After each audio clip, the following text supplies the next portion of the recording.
Halo guys, ketemu lagi bersama saya Yusuf Arifin Yusef dan hari ini saya akan bikin video. Hari ini tanggal 28 September 2020, saya membeli satu saham yaitu saham MDKA ya.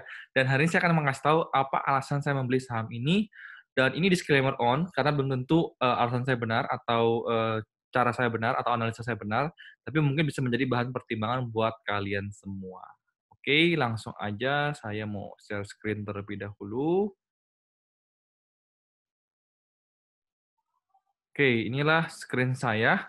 Ya, kalian bisa melihat, ini saya menggunakan TradingView dan sebenarnya saya sudah menguploadnya ini di stockbit.com juga. Saya salah satu user di Stockbit juga. Dan kita akan pertama-tama menggambar terlebih dahulu mungkin support dan resisten terlebih dahulu ya. Nah, kalau ini saya pribadi aja belum tentu benar ya. Jadi kalau saya melihat di sini itu ada satu area support di bawah sini ya, satu area di sini. Itu di mana berkali-kali di sini kita bisa ngelihat tidak bisa lewat. Ini menjadi resisten waktu itu, nggak bisa lewat, nggak bisa lewat, nggak bisa ngeliat, akhirnya jebret, jebol, ya. Dan di sini juga akhirnya dia mencoba turun, berhasil sedikit, ya mencoba beberapa kali turun, cuman aman di daerah sini.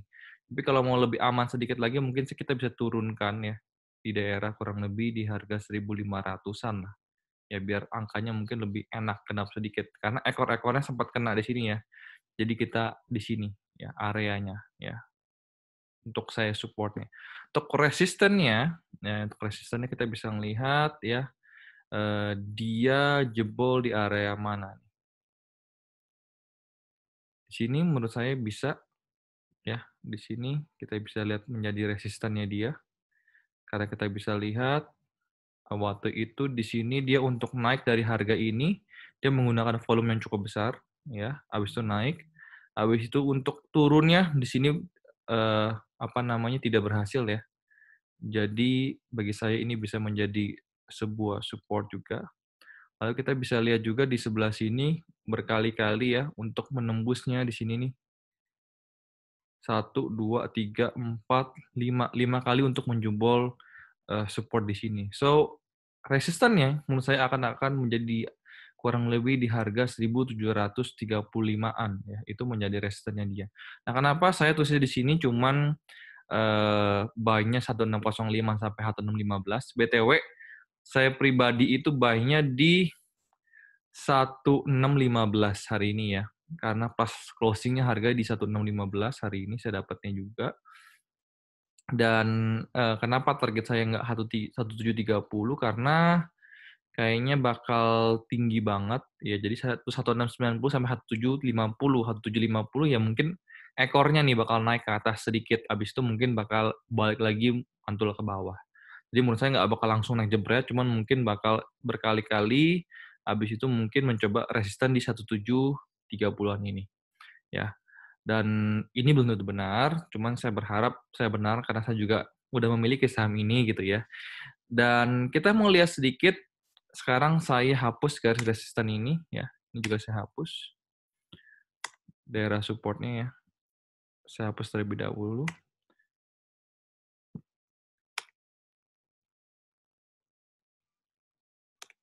Nah, sini saya kan menggambar sebuah trend line. Saya kan menggambar sebuah trend line di sini.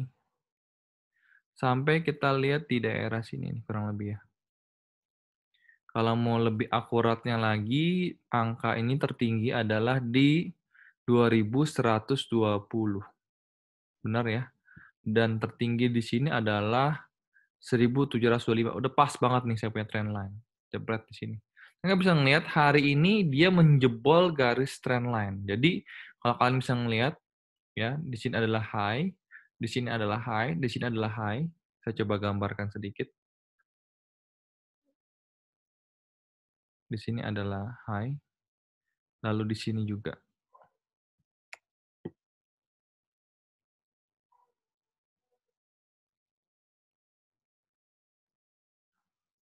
Di sini high,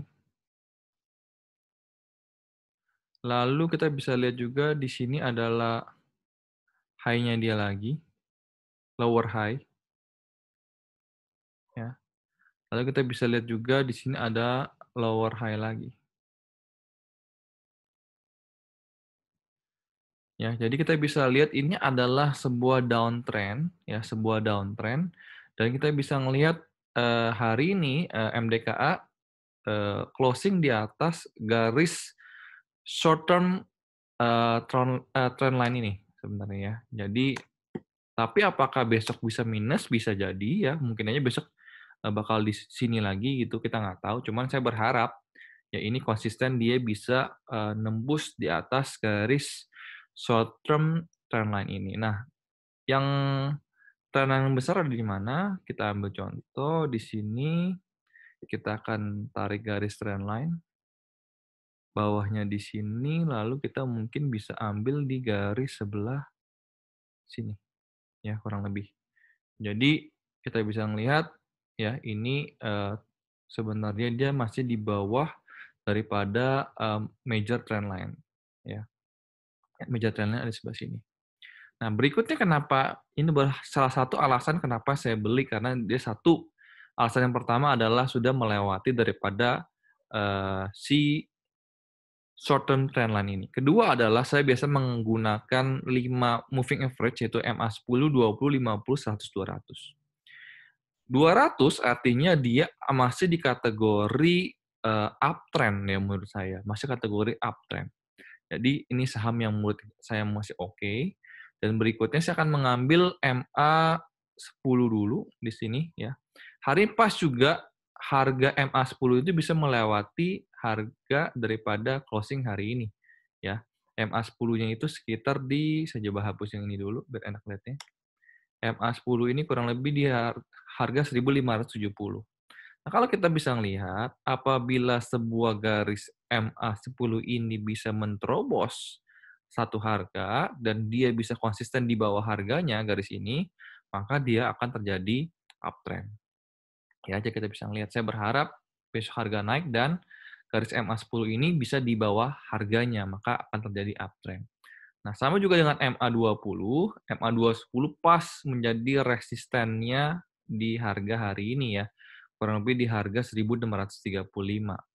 Jadi kita bisa lihat kalau besok dia bisa menembus harga daripada garis MA20 ini, nah maka uptrend-nya makin kuat lagi.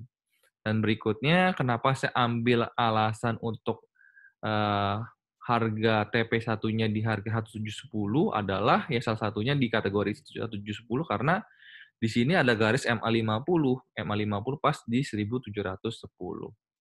Nah, kenapa saya cuman TP1-nya 1690, mulai dari 1690, karena kita tahu IHSG sekarang lagi kondisinya lagi kurang stabil. Bisa aja besok tiba-tiba IHSG minus. Sebenarnya sih hari ini IHSG juga minus ya, kita bisa lihat.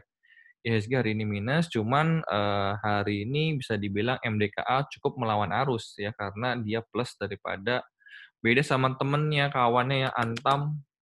Ya, Antam sama-sama di emas juga, kita bisa lihat, tapi Antam hari ini minus, ya. Antam hari ini minus 0,68%. Beda dengan MDKA yang hari ini plus 3,86%.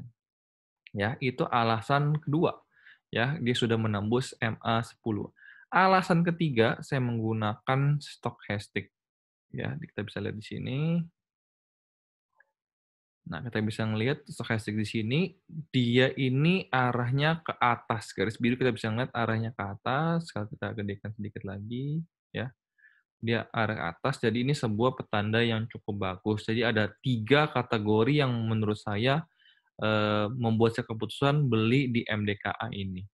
Berikutnya juga kita bisa melihat di sini garis yang warna merah ini di histogram ini di MACD kita bisa melihat makin mengecil warna merahnya ya, dan merahnya juga tidak terlalu strong ya.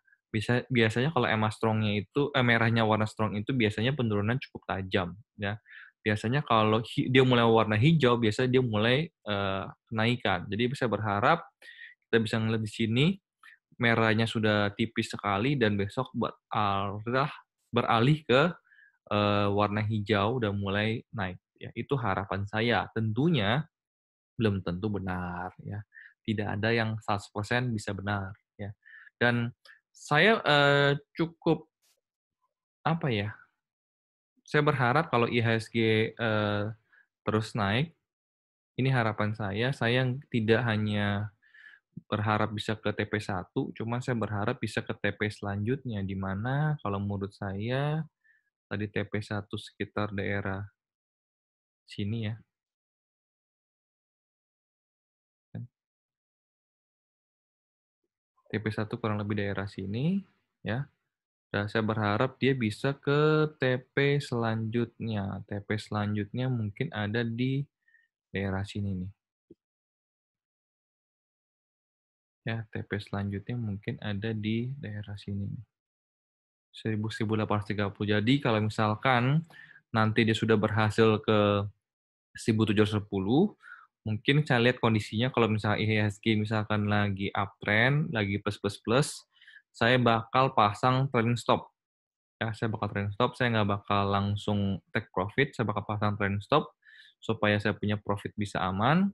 Dan kalau dia bisa nembus ke 1.710 sini, dan saya berharap dia bisa naik ke sini, saya bakal tambah lagi cicil kedua beli di daerah sini ya.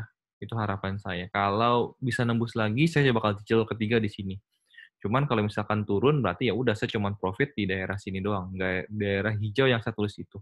Ya dan saya mungkin kalau profit pun saya cuman bakal profit 50%.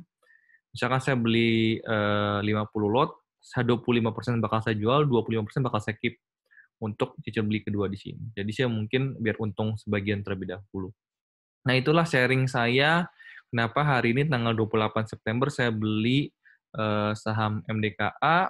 Mudah-mudahan informasi ini bermanfaat buat kalian, dan jangan lupa pasang automatic order, pasang stop loss kalau misalkan apabila harga turun di lebih daripada 1.500, kalian punya, resiko tidak terlalu besar, karena apabila dia mungkin kalau bisa jebol daripada 1.500, kemungkinan area berikutnya dia bakal turun ke harga sekitar 1.380-an.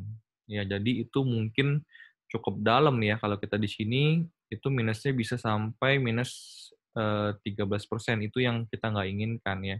Kita ingin kalau misalkan amit-amit kita minus itu ya kurang lebih harga di area sini kurang lebih minus 6,6%-an lah ya, kalau misalkan minus gitu ya, nggak sampai minus 13%. Oke, sekian video kita hari ini.